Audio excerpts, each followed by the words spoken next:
of publication, the Cocalico Township public meeting for going over the budget. They're now in order.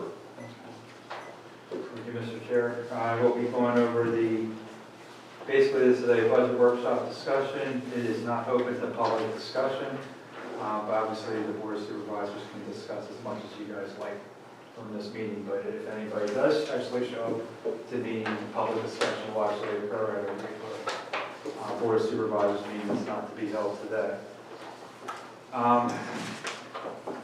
I've basically, as over the last couple of weeks, we've met with the three of you individually, and over the course of the last couple of weeks, I've gotten some feedback, and the purpose of this workshop today is to kind of present the budget formally on a workshop format, and then to talk about the steps of filling some shortfalls in the budget, so that we can then complete the budget at this point, or actual formal budget meeting in November, our first November meeting. So with that being said, like I said, I met with the last meeting with each of you individually was on Friday with you, Doug, with you, Alan, and then on Monday with RC. And so I will present things that I've heard from all three of you at that meeting, those meetings for us to discuss. At our meeting this morning, RC presented to me a presentation that he would like to discuss first. And so I will put that up on, just put it up on the screen at this point.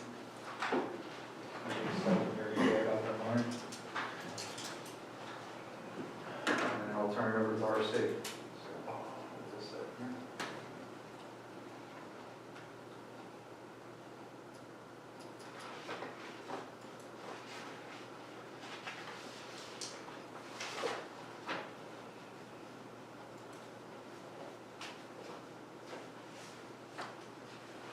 Ready? So here's what I want us to think about as we're going forward here, okay? We're in this situation right now where we put a lot of time into looking at a 4-year budget projection. We put a lot of time into clearly understanding where we currently sit, and people may not like where it is. But this is where I believe it's important to understand that true leadership now involves making the tough choices, making the tough decisions to move forward. Next slide. One of the things we have to really look at is from the year 2000 through the year 2018, the projection you see in the red, where the orange is basically the U.S. inflation rate year over year. That U.S. inflation rate year over year is basically running at just around the 2% national average, okay? When you take a look at East Cocalico rate of inflation year over year, there really are only 7 points in the last 18 years where we actually increase taxes. So basically, we're well out of sync in terms of just keeping up with the rate of inflation. The good news is, you've done a really good job in the past of really stabilizing and hanging on to and working efficiently enough to keep that tax number down. Okay, next slide. This is just a little bit a different way of looking at it, but it's the same information.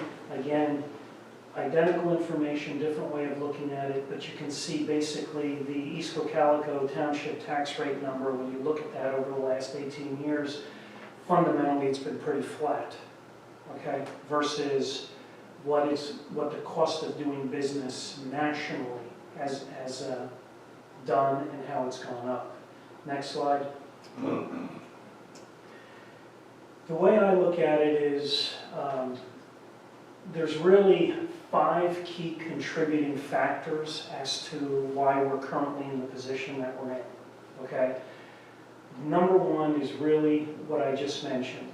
The U.S. rate of inflation averaged 2.14%. When we look at our tax increases, they only average 1.69% increase, 7 in 18 years. And then that calculation, you have to think about the compounding of that percentage annually, which puts us even further behind. In the past, second item is in the past, when the tax increases were needed, they weren't implemented, or when they should have been implemented, they weren't implemented.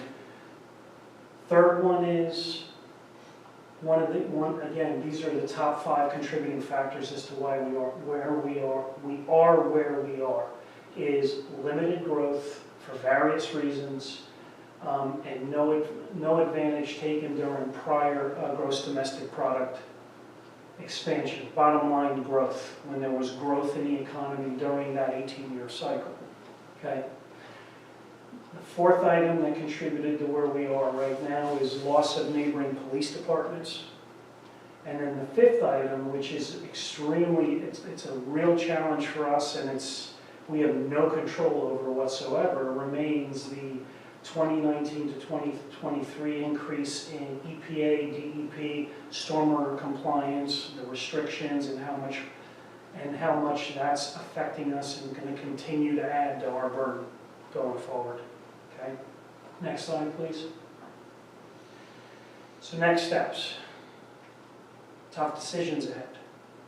Next slide.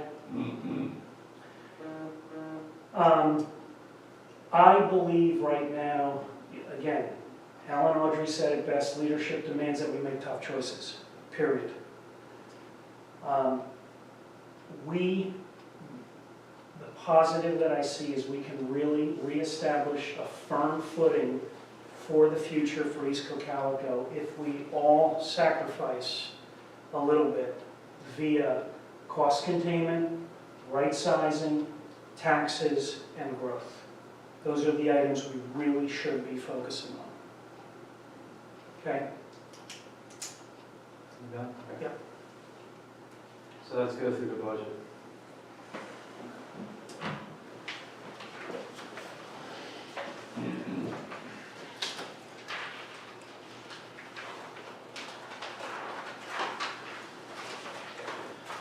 Okay, we have the budget worksheets in front of us. I'll do a lot of speaking, but when it comes to policing and then when it comes to public works, I will turn it over to the experts here. You can see year to year, some of the overarching things that we worked on was looking at that. In many areas, we flatlined a lot of our expenses from year to year. We did have some items where we did not flatline. But for the most part, we flatline. So for the first item on these supervisors, those represent relatively flatline costs at this point. The only real difference is that we did not have to bond the secretary this year. That was a savings versus what we've done in past years because of looking at how we handle that liability and recognizing that that's an unnecessary liability at this point. And actually, I stand corrected, it's assistant treasurer, not secretary, thing. So on the management side, for the second item, that's obviously on the township manager side. Again, less than 2017 numbers because you had your own manager at that point. For the most part, everything else was kept at a flatline basis, with the exception of salary raise. For financial administration, again, something similar at this point. There is in there an item for updating our website, which we still don't have numbers for at this point. And there is also a number underneath there for some sort of upgrade to our DocStar document management system. Both those were presented to me as board goals for 2019, both upgrading our website, getting away from revise. And from the DocStar perspective, our basically platform that we currently have has an end of life at the end of the year, so we have to do something, whether we stay with DocStar and get the new version, go to Laserfish or whatever. Right now, we are looking at DocStar is working on some numbers. Lisa's been working on that.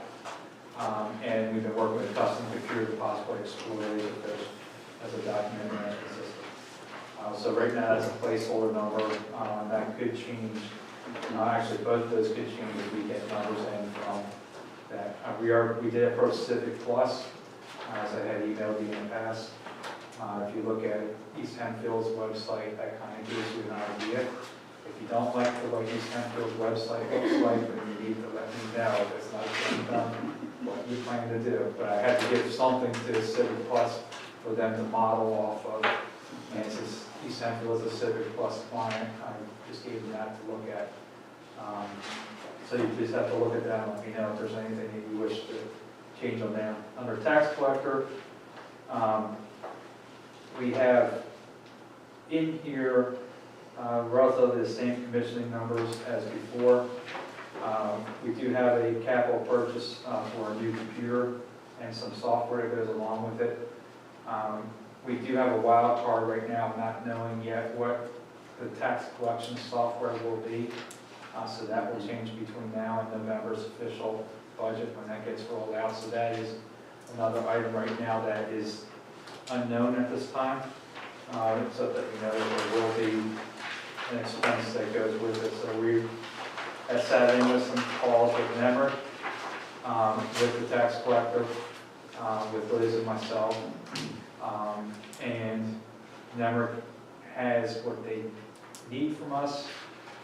We do need to get some feedback back from them. So that could change it a little bit, but we're not talking about a drastic change at this point. Flip the next page. Solicitor costs were kept at the same level. Again, that is on a line item for as you need it. You can see 2017's numbers, what the real world numbers were, and you can look at 2018 where we didn't use that service much at all for general legal services. And that goes legal services other too. That would be for police and some other matters at this point for the other category. General government office, you can see the numbers there. For, again, mostly flatline at this point, and actually less than 2018 because we had incorporated the first year of 3 years operating computers, and that came out of that part of the budget for 2018. It's not for 2019. So that's actually why it's showing a little bit less even with salaries factored in. We are proposing for the township for the non-uniform staff a 2.5% salary increase. Municipalities in the county are going, from everyone I've heard from so far, going anywhere from 2.5% to 3%. So we are showing 2.5% for this budget. Skipping personnel. Engineer, we do have a small amount of money in there for just general engineering stuff. That could be a stormwater question that's not MS4 related. And things that are basically not reimbursed to developers at this point. So it could also be R2 helping us out with some traffic engineering. It could also fall into the general engineering. Under general government, again, we've for the most part flatline things. We did reduce our, did increase some of our repairs and maintenance. So they $40,000 that you see there right now under repairs and maintenance does take into account doing some work around the building here that we have to do, one of which is going to be the replacing of a leak that's in our air handler right now for EC, as well as some of the routine maintenance that will crop up, whether there's something wrong with the boiler or other items. It does include fog sealing the parking lot. So we just got done doing a chip seal of the parking lot. We will fog seal it next year, put new lines down, and that's factored in that number too.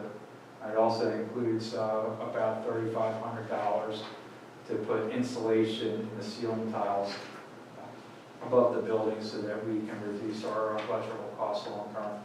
Because right now there's no insulation separating us from the attic right now. So, but the rest of these are pretty much straightforward and the same as last year.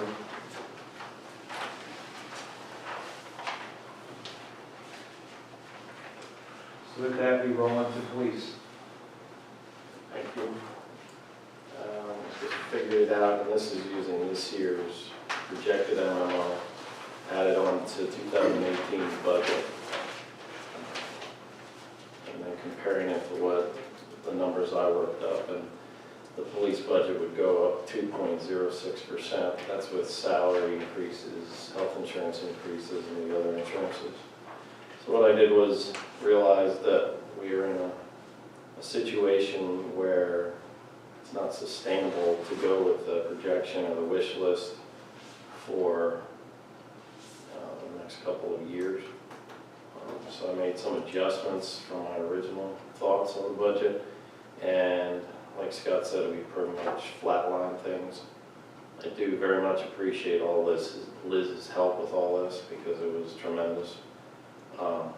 But as you look down, for the most part, many things have stayed the same.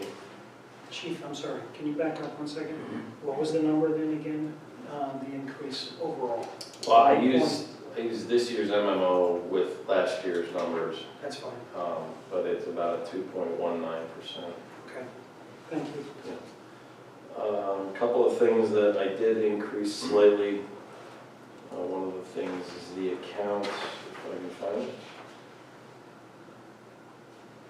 for the MVR camera repairs, 410.37.2. That went from 2,000 to 5,000. The reason being is I know that our cameras are getting into a position of they still work and they're functioning, but I'm afraid that that very important piece of equipment might start to go out on various cars. So that's why I increased that one by 3,000. So I think there were just a few, some of the things we decreased, like the contract agreement in reference to the cameras in the station. We went from 1,500 to 500 due to the fact that that's just kind of a maintenance cost, or if I need to add a camera somewhere down there, we decide. And the capital purchases dramatically decreased because of the car situation. The 39,000 capital purchases reflects the InfoShare computer system, and once we pay that off, we will not be paying that for 4 years.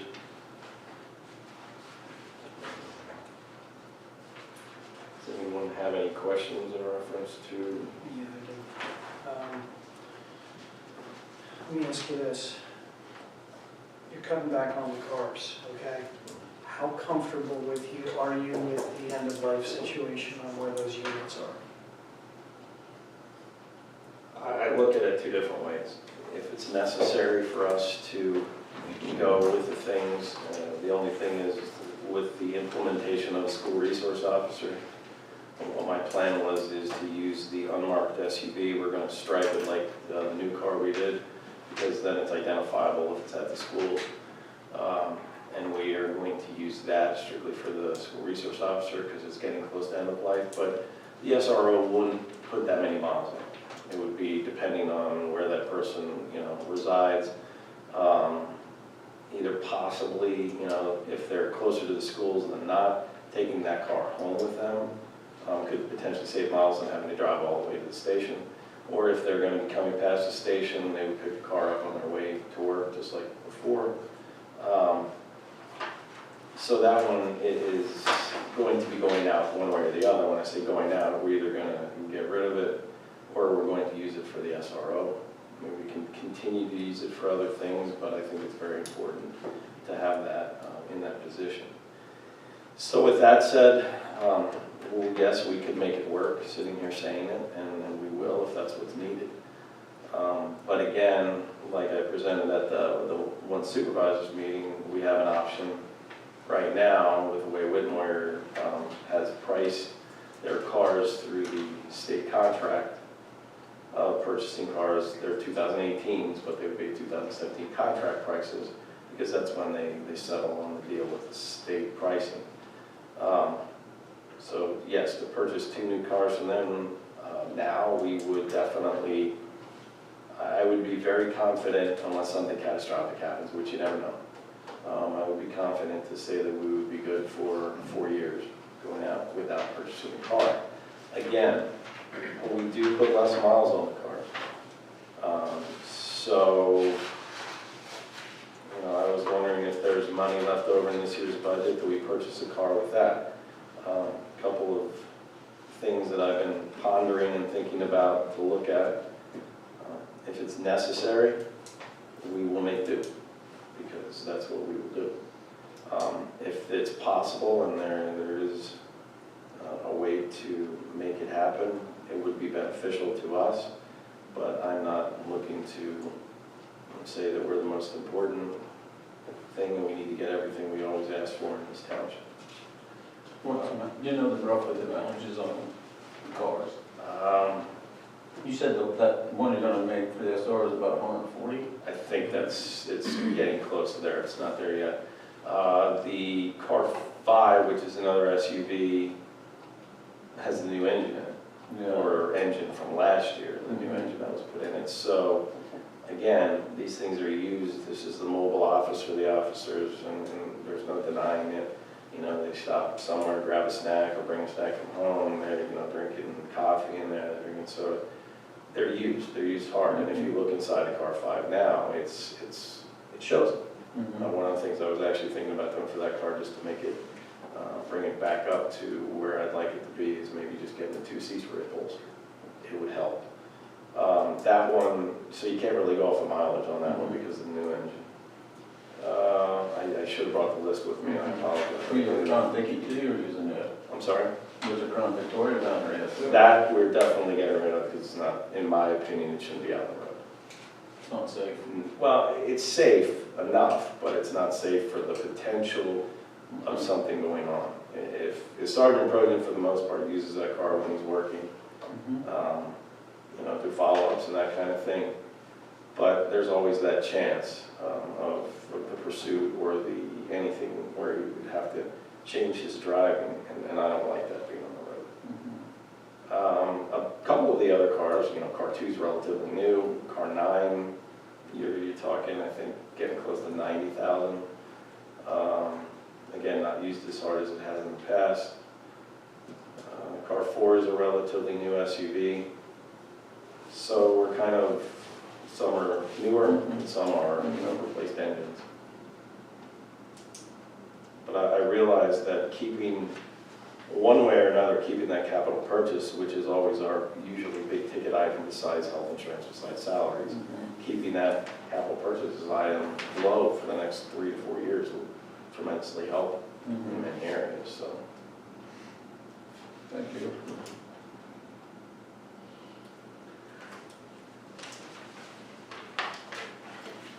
Anything else for Chief? Okay, on the bottom of page 4, you have your fire and emergency management services. Just like the fire marshal and stuff like that again. Relatively flat, small increase on workman's comp, which we have with all of our insurances at this point. Pretty much everything else is the same as previously budgeted. Page 5.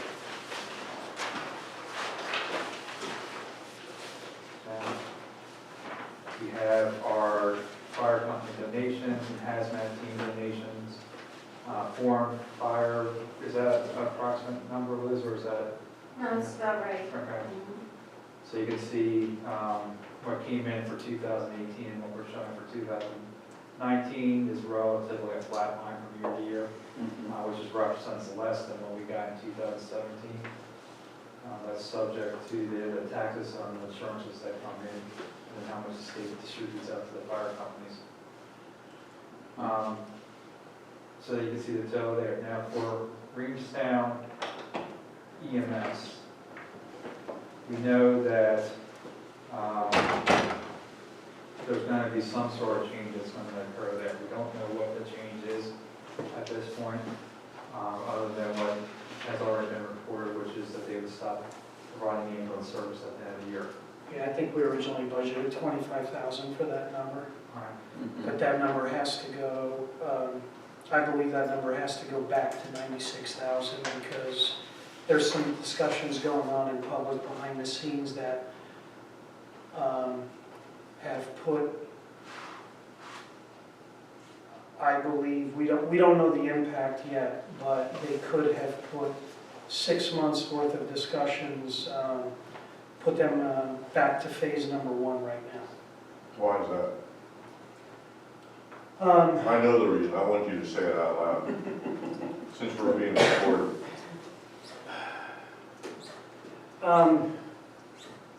Words carry actions.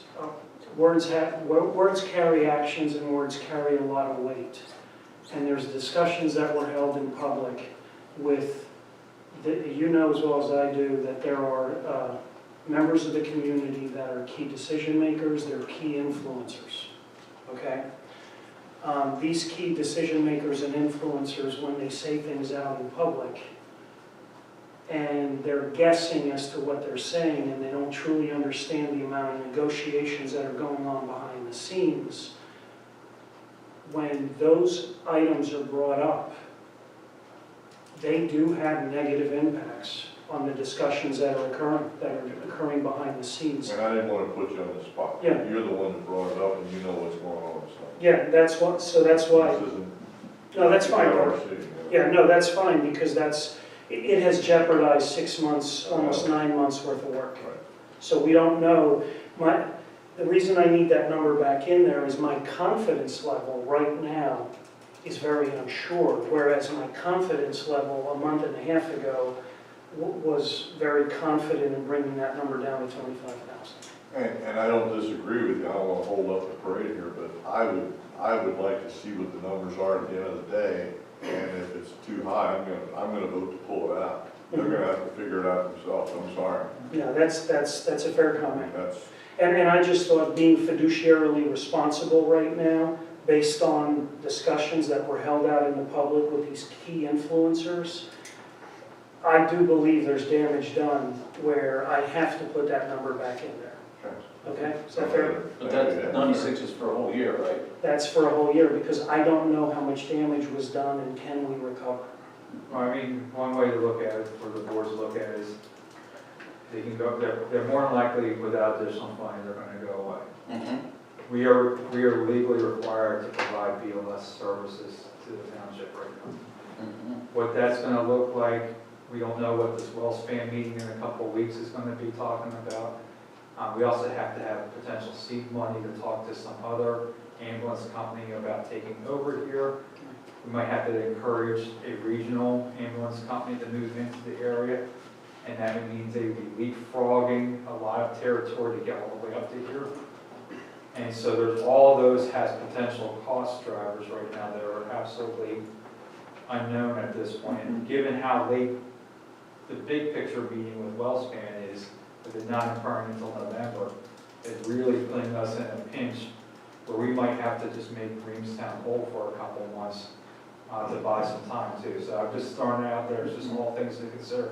I think it's an open issue, and there's no clear pathway right now as to what we're doing for EMS. and I just have two other comments. I know that for a fact that the fire company has, quote, subsidized, unquote, the EMS to what tune, I don't know. I have no idea. They're just saying they put money in it, but well, I never asked them point blank, so I don't want to say they're vague. It's my fault for not asking Scarter Harbor, how much did you actually put into this? The other thing is, I was thinking over the weekend, why don't we make our own region? What has to happen? You got Reinhold's out there, you got not Denver, you got us, I mean, we're relying on somebody at the other end of the county. You know, I talked to a couple of people in business on the side. I said, what if? Good Lord, he said, I don't know. I don't want to pick up the phone and have to call and wait for somebody from Northern Regional to show up. Be like waiting for Effort cops in Adamstown to show up. You know, you could be dead and gone till they get there. So, you know, you're going to have that sentiment. That's in the books too. That's actually one of the things that's being explored right now is it's a potential of one of the ambulance companies local stepping up in a way that could turn into a regional department. That also could be what WellSpan turns into with their discussions. Right. Okay. So that's really the two different, I didn't want to let it go without bringing it up. no, that's. Yeah, well, those are fair comments. It's just that, again, I just needed to explain that the reason that number needed to go back up is I just don't understand financially the potential damage that could have been Well, we're done. gonna write him a check on January 1st for $96,000. No. Okay. Okay, on the, Does it have to be that high? 96. I think the fiduciarily right thing to do right now is just to plan for that. I think it is. that And is, yes, you're make planning it- right now for the worst case scenario, which is we Okay. have to keep Reevestown EMS open for a year. Okay. So, and I will be getting numbers from Reevestown EMS in about a week or so where they will show how much difference is, what they've received versus what they paid year to date. So they'll give us 9 months worth of numbers. Okay. We'll have all the Well, then we records. can figure that, Then you'll have a better idea. I do think, based off what I heard but have not seen, is they are out about $47,000. All right, that's what I was. So we'll see what, when they actually get us numbers, then we can have a discussion about that. All right. On the SEO side, this is now reflecting that our SEO will be a consultant. I have been working on an agreement. There will also be a rate and fee schedule that will come out in November for the board to approve. I would like to get that approved ahead of our normal January reorg meeting, just because it's going to be something new and different. And I do reflect revenue coming in on the SEO side too. It's not just an expense. So it's going to be just like we do engineering, legal. That's the way SEO service is going to be in 2019. good. Moving down to zoning, again, most of this stuff was flatline. I'll let Tony talk for a minute, but most of this was flatline, with the exception of, they are going to be going to some computer upgrades too. It's their turn to get an upgraded computer system. That's that system we got the thumb drive with. What's that? Is that the system, the thumb drive? Well, it's just a new, we replaced the computers up front and my computer. Oh, The okay. next round is Tony and Liz. So zoning and finance gets the next round of new computers at this point. So Tony, if you want to talk a little bit. Yeah, as far as, going down, one of the items that was a bit higher this year than it was previous, under administrative assistant, the zoning assistant was a little higher. As you know, we did have our census information that Arlene was working pretty heavily on, so you won't see that type of an increase for next year, that's for sure. Other than that, we tried to keep things as flat as possible. You know, the zoning department can work pretty lean, but we are in need of updated computer system to help streamline some of the practices that we have with permitting and stormwater management, which I'm heavily involved into with Pepper Engineering. I don't see any increases as far as advertising. It's all pretty much the same with zoning hearing board and doing those types of notifications. Office equipment and whatnot is pretty flat. We don't normally need too much there except for nature from time to time.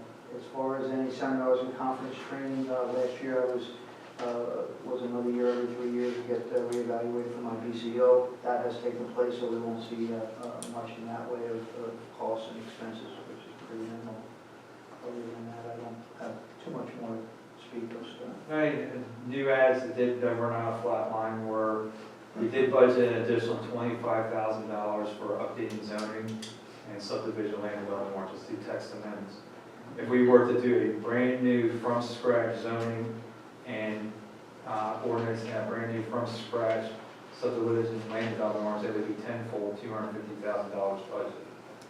So this is really just going to be looking at making spot changes to both ordinances based off feedback we've gotten from the Planning Commission Zoning Hearing Board, from some of the consultants that have done submissions, what has constantly generated a waiver request on the land development side, or a variance request on the Zoning Hearing Board side would all be fair game for being incorporated into an ordinance update. But that's where that money's captured. It shows up as purple in that line right there. That's the only reason why it's so much more than that. Now include both legal and engineering. And I've already talked with Frank Clemnicow from too, because I have a lot of confidence in his ability to write an alternative to what Harry Roth came up with a loft plan that would be a lot more friendly to both the residents and to the community, as well as sometimes there'd been time to actually incorporate the process of adopting the text amendments. So we flip to the next page.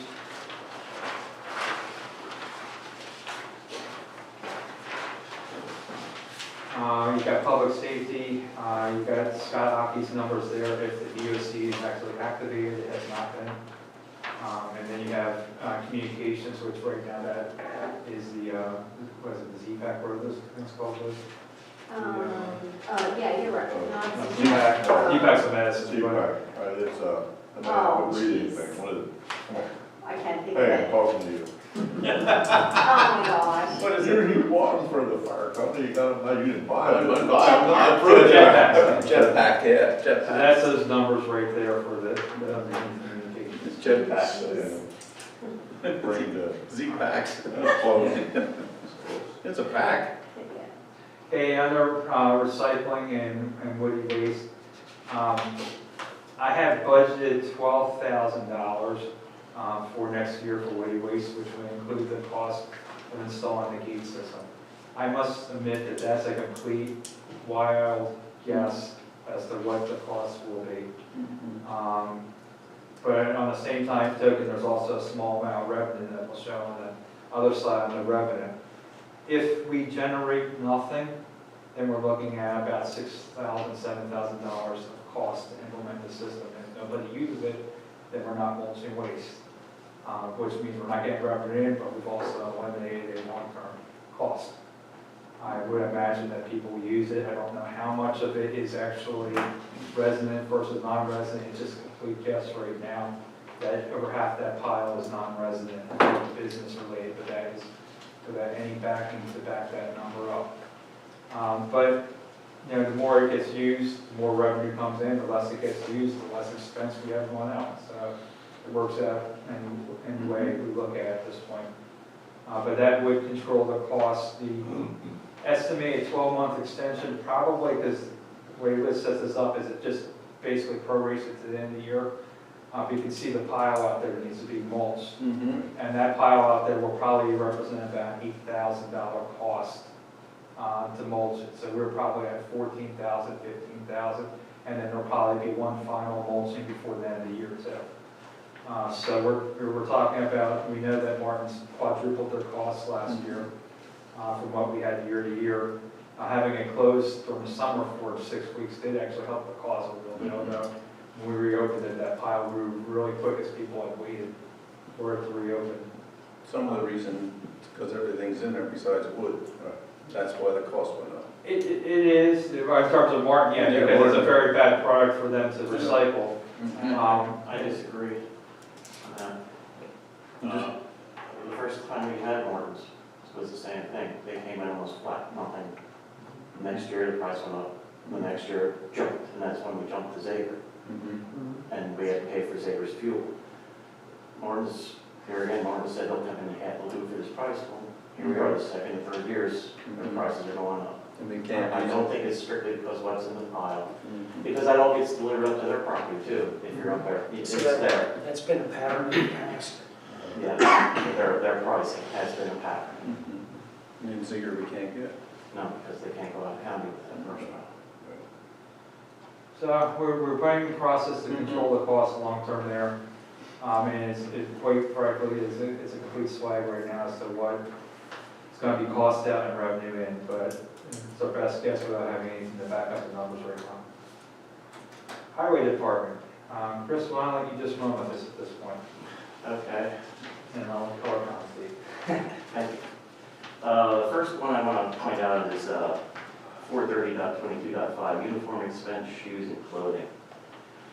I had shown you a couple of months ago the uniforms we wanted. We've had a whole bunch of trouble with Centex.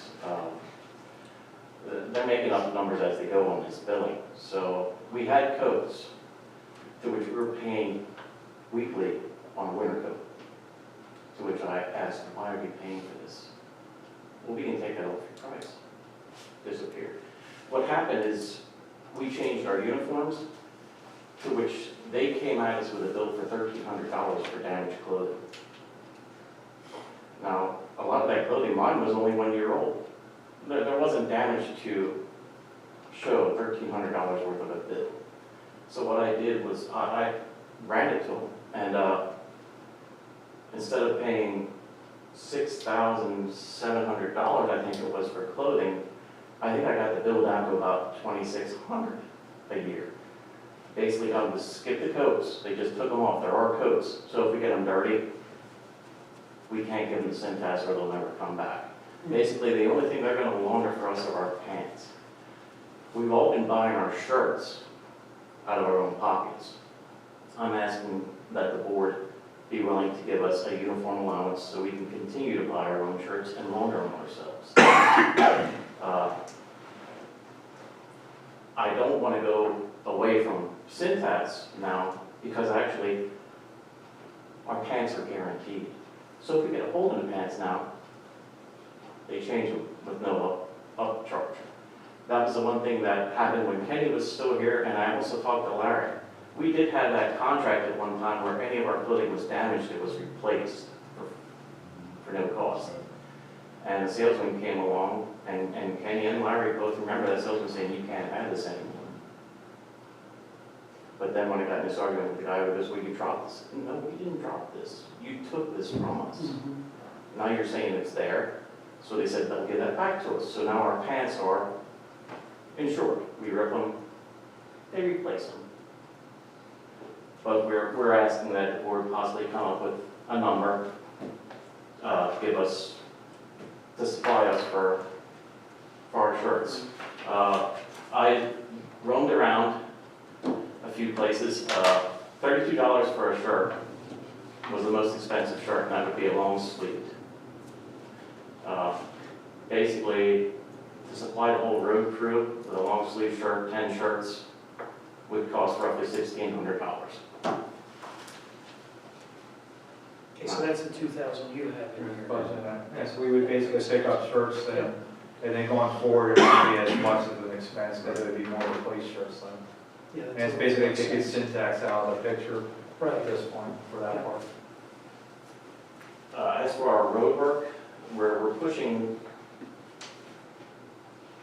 to put more money into the developments. So I'm not going to be doing any oil and chipping on my outlying roads, other than using that patch truck where the spots are really bad.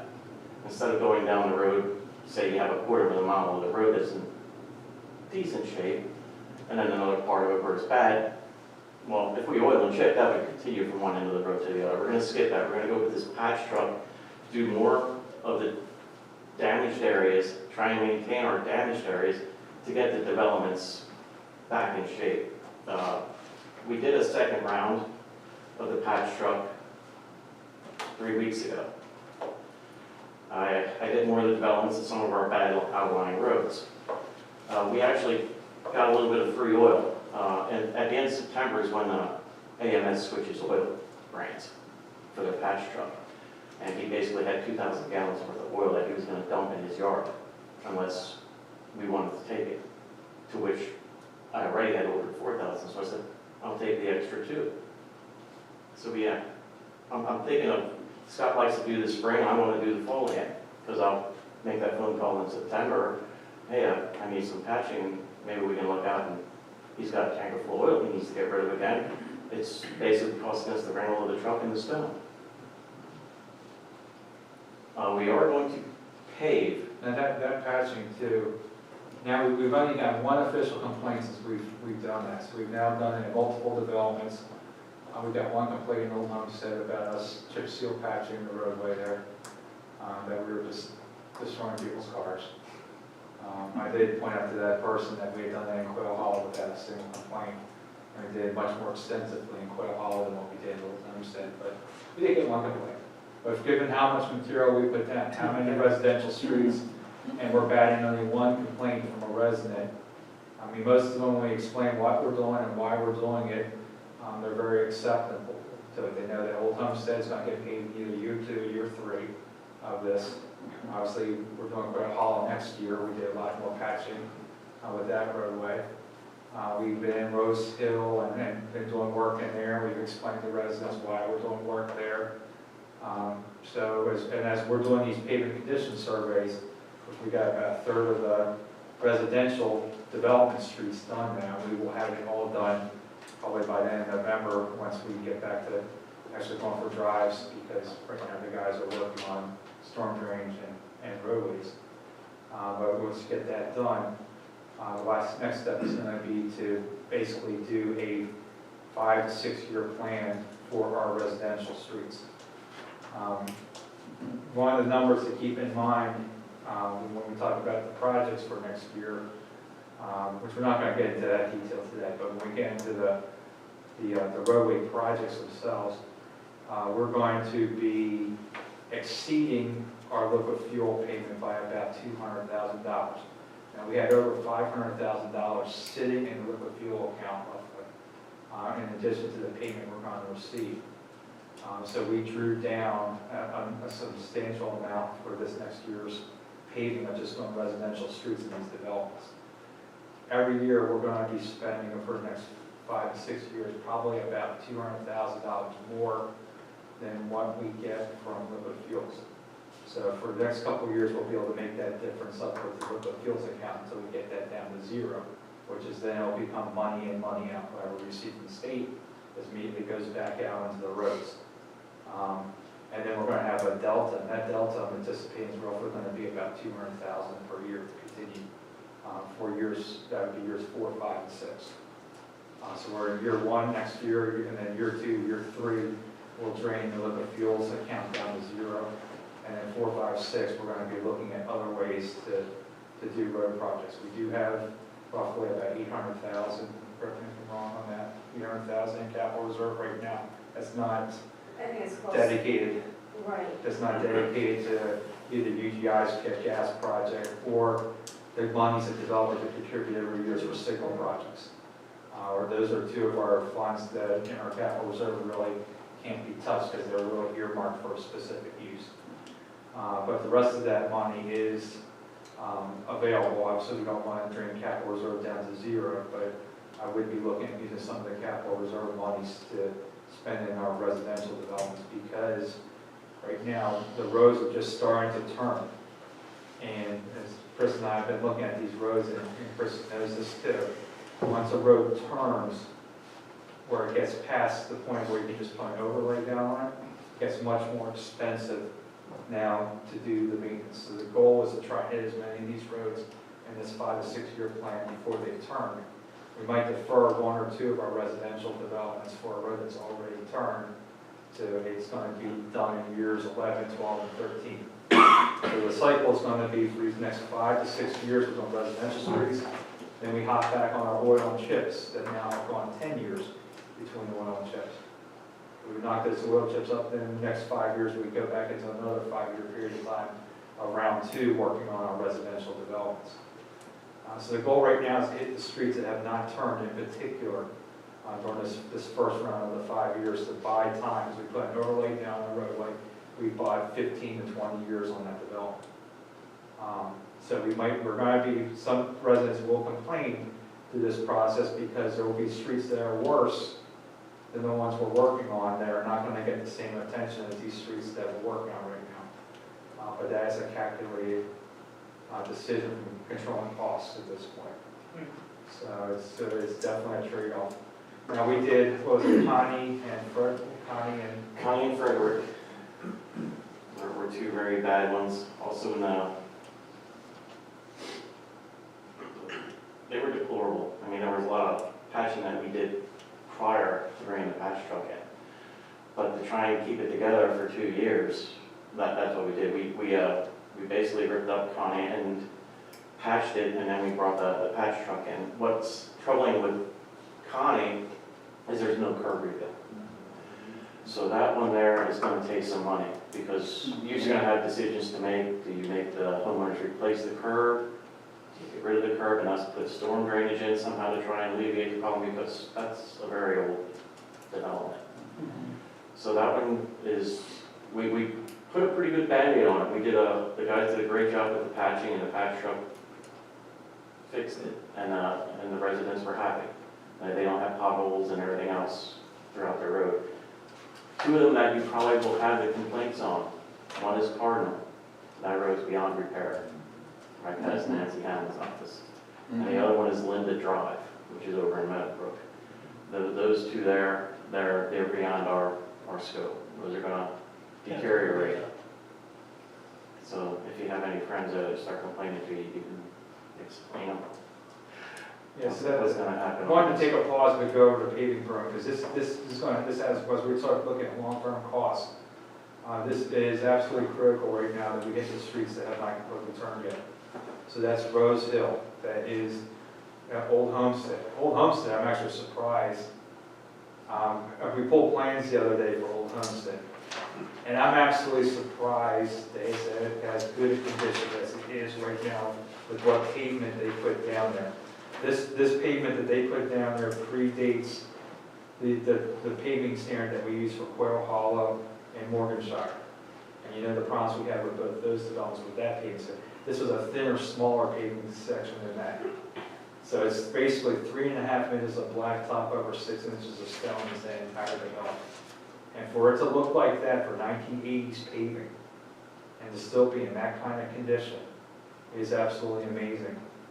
So that one definitely, when I pulled that one out the other day, I'm actually thinking that Old Homestead might bump up to year 2 of this program, and we just nailed that one really hard at this point, because that is a very thin paving section for such a large development in this township. So that would be one that would be getting straight up overlay too, and that's still in that good enough shape at this point. So I just wanted to take that pause there. And the other thing in here too, under the highway department, that's not in the liquid fuels department, is we are also budgeting, what that number is in here exactly. We're budgeting on page 7, a third of the way down, roads, maintenance, and repairs, $40,500. That again is part of the strategy of extending the life of roadways. A number of our roads, I don't know, Chris, if you can go into the numbers at this point, but a number of the roads we are actually going to be fog seal next year. And it's going to be something that we're going to do for the next couple of years. Fog seal is basically a glorified driveway sealant designed for roadways. We only do it on our residential development streets that are posted 25. We would never put this on Reamstown Road or Kurtz Road or anything where we care about vehicles actually having friction and not hydroplaning. But they should not be driving 55 and not 25 on a rotary residential street. So, But they do. they do, but we cannot necessarily incorporate our maintenance practices just for bad driving behavior either at this point. I'm just saying. I don't deny that there's going to be probably one kid that will drive too fast, or probably even more one adult that's racing to work or something, and they will hydroplane with fog seal being put down. But quite frankly, that would be a police reckless driving issue at that point. So we are going to incorporate that. Do you remember the roads we're going to do, Chris? Fog sealing, I'm going to do here at the office. I'm going to do it on those 2 roads, Frederick, Connie, and also Jason, back at the cul-de-sac where we used to live. That was in bad shape. That was not part of when that new development went in, so that never got repaired.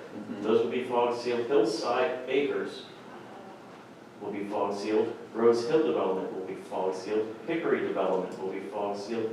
And the 2 roads that we already have in Morganshire will be fog sealed. Hickory up on 897. Hickory is on the other side of Reinhold's. Yeah, Yes. yeah. Yeah, Back there, that's Ross actually, Roombar back in that area. those are the ones Lonnie built. Okay. Yeah, that was Lonnie that did that. Yeah, right, yep. We made repairs in Hickory, Hillside, and of course we did Frederick County and Jason, and then we did patch truck on top of our repairs. So now we're gonna put fog seal on top of that and make the road nice and black for the residents. And that, so this next couple of years, as we're kind of playing catch up with our residential streets, the fog seal's got to be part of it. It's one of the most economic, 70 cents a square yard. I mean, you can't even get oil and chip for that that price. And basically, you're filling in all these little microsurface cracks, keeping the water from getting in, freeze thaw, starting to break the roadway up. It's not a PennDOT approved process, but I can tell you a lot of municipalities do it. Just like you did for your driveway, it's just a kind of a no-brainer at this point to do that work at this point. So next year it could be Rose Hill, or not next year, the year after it could be Rose Hill, a couple of others that we're going to look at for doing some of this work. So it'll be, Bridgefield. yeah, So because it's not approved, that means you can't use liquid fuel? it's not liquid fuel eligible. Now, PennDOT has, it is one of their experimental projects. Just like doing it. Well, Guinea pig. given that we're already, we burned through almost an extra 200,000 now of liquid fuels, I mean, it's gotta, you gotta pay for it one way or the other at this point.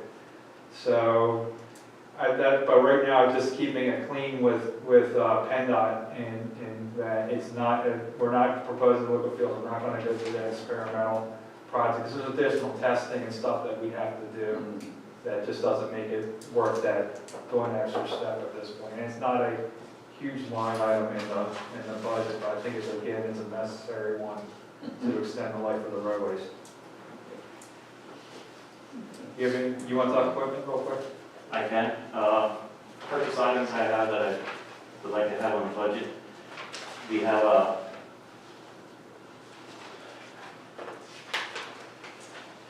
track teleskid. When I was at the TSATs, I went through all the skid loaders out there. And I found for what we want to use, the track teleskid by JCB would be the best piece of equipment. It's capable of having, it's one arm. If you've seen or skid loaders, they basically have two arms in the front, to which all your entranceway and exit out of that machine is over that bucket. Now, if you have something in the bucket, you're crawling over the bucket with the stuff in it. This has a side door. Plus, it only has one arm, which is capable of telescoping. We have a forklift out at the shed that is quite old. And we have a loader that's sitting out there in the shed that, at this point, we have a spare loader. I could understand when we kept the loader, at that point, when the snow maintenance was done, basically you waited until it was all done snowing in those years. Basically nobody was on the road, and then you went out and cleared the roads. Nowadays, people start calling right away when you boom a road. So we're out there basically from the start of the storms now. We're not waiting for it to stop. We're not waiting for it the next day to go out and plow. So I'm looking at the teleskid to replace the loader. And we can actually, after this winter, put that loader on municipal. It's a 1985 loader. You still will get a pretty penny for it, but for us to have that at the shed, and the only time the loader goes out is during winter storms, I'd say we could get away with getting rid of the loader. In addition to that, you've rented a teleskid loader all summer.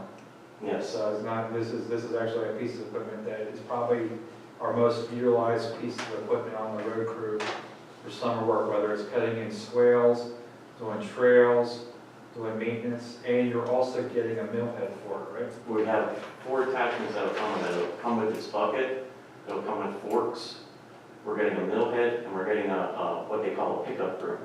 Normally the broom that we have in the loader just pushes it to the side. This will actually be able to sweep itself up into its own bucket, and then we can dump it into a truck. And why the mill head's important is because we're going away from the throw and go concept of patching. We're going to slow the patching down a little bit. Won't get as much patching done in a given year, but when we get done the patching, the road's ready to be overlaid in the future. So throw and go will go away. Basically, it'll be milled out. The patch will be milled out, and a wearing course or a binder patch, depending on how deep the patch is, will be placed down on the roadway. And a lot of places where we had those utility cuts in the past couple of years where you got the divots and we just throw and go, you'd still even mill at the edges of that and put a proper patch on there. The patches will last a lot longer, and they'll make it a lot more suitable for either doing a chip seal patch on top of it down the road, or doing a full-blown overlay of